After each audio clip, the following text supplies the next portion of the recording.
And in the campsite of the work campsite, they had alcohol, but you couldn't open it until the shift was over. So it was about my third day there that I was there. You know, I made friends with a few guys and all this stuff. And one night they're like, hey, why don't you come out with us and we can, let's just go out, you know, we can go out and enjoy the festival. We can drink, whatever. And I'm like, cool, you know, I want to be part of the guys. Why not? You know, it is what it is. So after all of our shifts, they called this, like, you know, those bars that you can like sit and you like pedal. Yeah. Mm-hmm. So there's these people that they called over and we all got on it and we were all drinking. Some of these drinks, I think, were infused with something. And there's this guy that was like, who I thought was my homie. He I don't know exactly what he did.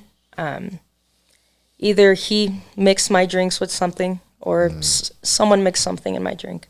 And I was roofied. I was very belligerent from what people were saying. Next thing I know, it's kind of like, you know, when you blink, like you close and it's dark and you open up. Yeah. And imagine you're blinking, like you open up and you're in a whole different spot every time. Oh, wow. It's kind of like that. You get what I'm saying? So it's like you blink, oh, yeah. Why am I upstairs? Oh, why am I outside? That's how it felt. He had you drugged. And in those time frames, what I would see, unfortunately, at one point, it was him raping me. And the next morning, when I woke up, I just, oh my God, it was one of the weird, like the way my body felt was, I've never felt it before. And granted, I have used drugs in my lifetime before. Like in my early 20s, I did use a lot of drugs. So I know how I feel when when I wake up from something. Like hungover and achy and very groggy. Very different, yeah. Yeah. I couldn't even walk straight, even when I woke up. And I remember I got in my truck with the male that I kept working with the whole time, and I was just quiet, and I didn't have my phone. And I remember the last time I saw my phone was somewhere in this dirt, whatever, and I told him, I was like, can you take me over there? And where he took me. Is this the same dude? No. Oh, okay. This is someone else. No, this is someone else. I never saw him again until from the last time that I saw him that night. And then at the time, my case had a Dragon Ball Z case. I had Goku on there with like I think it was the blue hair. And I remember my phone was sitting up just perfectly. And I thought I lost my phone. I remember when we pulled up, and mind you, this is like in a whole dirt. It would be near impossible to find anything, right? And my phone is just sitting right up on this like sand dirt looking, and I just see my case and I grab it. And after I grab my phone, start coming back? Everything. And I just start bawling. And I tell the guy, this feels nice talking about this. I've only told people who I'm very close to this story, this detailed story. Thank you. As detailed as I'm getting right now. And I remember telling this guy, like, I need to go back and I need to talk to like the leaders. And I went back and told them everything, and the cops came and they took me out quickly.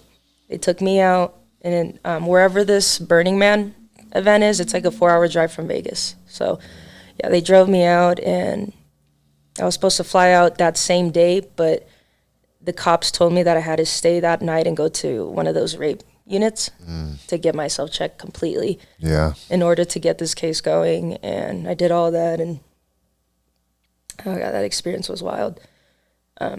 Did they press charges on him? So that case is still open till this day. The last details I got from that was in 2018. The officer, whoever is in charge of La Playa, which that's what they call over there, he told me that I was 100% going to win this case, because once the cops got there and they questioned him, he told the cops that we didn't have any sexual intercourse. But when they interviewed other people, he was gloating about it all. He was gloating. What a piece of shit. That right there, really, that one fucks me up a little bit. It's like, how do you gloat about something like that. That's Yeah. crazy. Well, some people are just pieces of shit, and they'll never be nothing else but a piece of shit. Yeah, that's crazy. Yeah, I can't. Well, Yeah. I'm glad you shared that, because there's going to be a young lady who might be on a drinking, peddling bar one day, Mhm. and she might hear your story and maybe be a little bit more cautious about who's around her. I hope so. Yeah, I hope so. It's unfortunate that a woman who is very openly gay too, and at the time I was engaged.